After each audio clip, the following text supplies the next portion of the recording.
صوبہ خیبر پختونخوا کے بعد اب چلتے ہیں 5 دریاؤں کی سرزمین پنجاب کی جانب اور دیکھتے ہیں وہاں سے پروگرام میں کیا اہم خبریں اور رپورٹ شامل کی گئی ہیں۔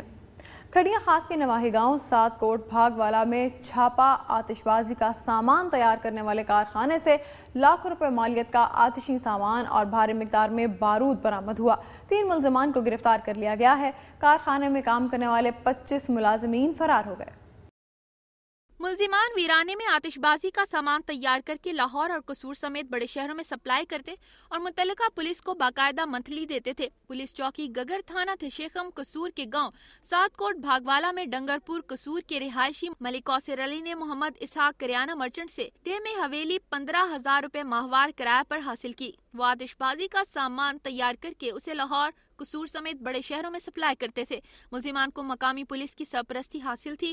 گزشتہ روز اسپیشل ایجنسی قصور کے ممتاز جویا اور کرائم برانچ کے محمد ابراہیم نے ایلیٹ فورس کے ہمراہ چھاپا مار کر تقریباً 4 لاکھ روپے سے زائد مالیت کا آتشی سامان اور بھاری مقدار میں بارود، کیمیکل اور دیگر اشیاء برآمد کی۔ اس موقع پر حویلی میں تقریباً 40 کے قریب ملازمین آتش بازی کا سامان تیار کر رہے تھے، جو کمانڈوز کی گاڑی دیکھتے ہی حویلی کے خفیہ دروازے سے فرار ہونے میں کامیاب ہو گئے، جبکہ 3 ملزمان پرویز احمد، غلام مصطفیٰ اور محمد اسحاق کو گرفتار کر لیا گیا، جنہوں نے قریبی دیہات 7 کلو سے تیار سامان بھی برآمد کروایا، جس کی مالیت تقریباً 4.5 لاکھ روپے بیان کی جاتی ہے۔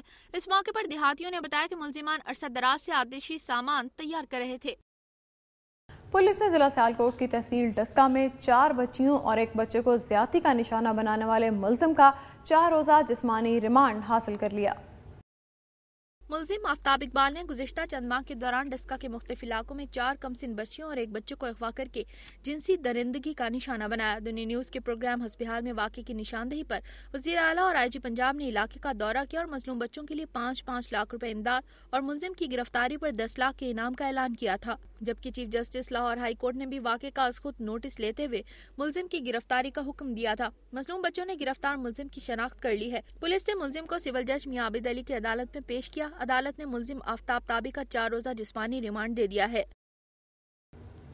شجاع آباد میں ڈکیتی کے ملزمان گرفتار اور مسروقہ موٹر سائیکل برآمد ہونے کے باوجود پولیس تھانہ صدر کا FIR درج کرنے سے انکار۔ متاثرین نے روڈ بلاک کر کے شدید احتجاج کیا۔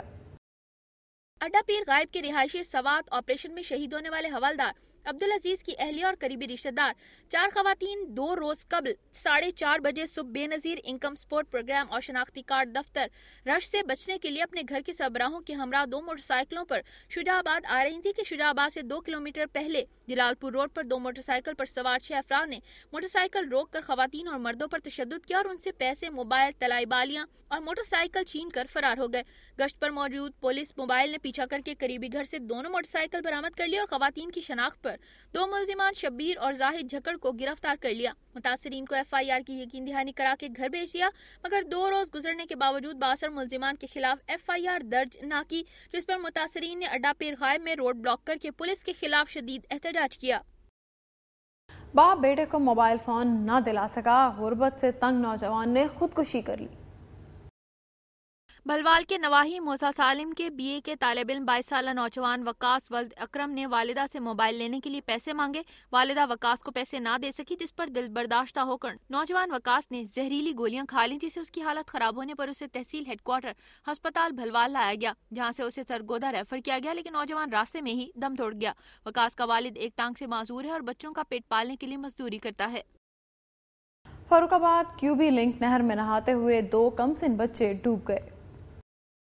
محلہ گرو نانک کے رہائشی 2 کزن 10 سالہ عدنان اور 12 سالہ فرحان نہر کنارے تھوڑے پانی میں نہا رہے تھے کہ پانی کا ریلا انہیں بہا کر گہرے پانی میں لے گیا اور وہ ڈوب گئے۔ RPO گوجرانوالہ ذوالفقار چیمہ نے کہا ہے کہ مصالحتی کمیٹیاں امن و امان کے قیام میں اہم کردار ادا کر سکتی ہیں۔ DIG گوجرانوالہ ذوالفقار احمد چیمہ نے مصالحتی کمیٹیوں کی 1 روزہ تربیتی ورکشاپ میں مہمان خصوصی کے طور پر شرکت کی۔ ان کا کہنا تھا کہ اس بات میں کوئی شک نہیں کہ مصالحتی کمیٹیوں کی وجہ سے ہزاروں گھر ٹوٹنے سے بچائے گئے ہیں۔ لین دین کے معاملات ہوں یا پرانی دشمنی کی بنا پر قتل و غارت ہو، کمیٹیوں نے ہر طرح کے معاملات خوش اسلوبی سے نمٹائے ہیں۔ جب عدالت کسی مقدمے کا فیصلہ سناتی ہے تو وہ 2 فریقین کے درمیان فیصلہ کرتی ہے۔ مصالحت نہیں جس سے مسئلہ حل نہیں ہوتا، بلکہ لوگوں میں کئی دفعہ بدلہ لینے کا رجحان بھی پیدا ہو جاتا ہے، جبکہ مصالحتی کمیٹی رنجشوں کو دل سے مٹانے اور لوگوں کو ایک دوسرے کے قریب آنے میں مدد دیتی ہے۔ ڈی پی او حافظ آباد افضال احمد کوثر نے کہا کہ تھانے میں مقدمات درج ہونے کے بعد مصالحت کیسے کرائی جا سکتی ہے، اس موضوع پر گفتگو کرتے ہوئے انہوں نے کہا کہ رنجش کتنی ہی بڑی کیوں نہ ہو، صلح کا پہلو ہمیشہ موجود ہوتا ہے۔ بے روزگار افراد کو چھوٹے قرضے کا جھانسا دے کر لوٹنے والا گرفتار، ملزم کے خلاف کارروائی نہ ہونے پر متاثرین کا شدید احتجاج۔ آصف نامی شخص نے رائے ون کے شہریوں سے لاکھوں روپے لوٹ کر جعلی چیک دے دیے۔ چیک کیش نہ ہونے پر پردہ فاش ہو گیا اور درجن بھر متاثرین نے مذکورہ دفتر کا گھیراؤ کر لیا اور آصف نامی شخص کو پکڑ کر پولیس کے حوالے کر دیا۔ تاہم ملزم کے خلاف کارروائی نہ کرنے پر متاثرین اور سینکڑوں شہریوں نے لاہور روڈ پر ٹائر جلا کر راستہ بند کر دیا اور پولیس کے خلاف شدید نعرے بازی کی۔ کئی گھنٹے تک ٹریفک بند رہی اور پولیس کی بھاری نفری بھی موجود رہی۔ صوبائی وزیر خوراک کے بھائی شکور خان نے مظاہرین سے مذاکرات کیے، لیکن متاثرین اپنی رقم ملنے پر ہی ٹریفک کھولنے پر بضد رہے۔ تاہم اعلیٰ پولیس افسران کی جانب سے ملزمان کے خلاف سخت کارروائی کی یقین دہانی پر مظاہرین نے احتجاج ختم کر دیا۔ تعلیم حاصل کرنا ہر انسان کا بنیادی فرض، تعلیمی ادارے اور سہولیات کی فراہمی حکومت کا فرض ہے۔ ہمارے ملک میں تعلیمی شرح خواندگی کے اضافہ کے اقدامات اور بہتر تعلیمی سہولیات کی فراہمی کا حکومت ہر سطح پر دعوت تو کرتی ہے، مگر دوسری جانب صورتحال یہ ہے کہ جنوبی پنجاب کے کئی دیہی علاقوں میں پرائمری اسکول تک موجود نہیں۔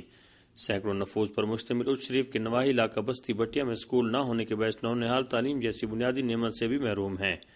سماجی رہنما زبیر خان نیازی کے تعاون سے اہل علاقہ نے اپنی مدد آپ کے تحت اس علاقہ میں النور پبلک اسکول کا قیام عمل میں لا کر سکول کا افتتاح کرایا۔ آج ہم نے اس ایک کام کی بنیاد رکھی ہے جس کا کافی عرصے سے ہمارے ذہن میں ایک تخیل تھا۔ عوام کے لیے، یہاں لوگوں کے لیے انتہائی غریب بستی ہے اور کوئی سرکاری سکول نہ ہے۔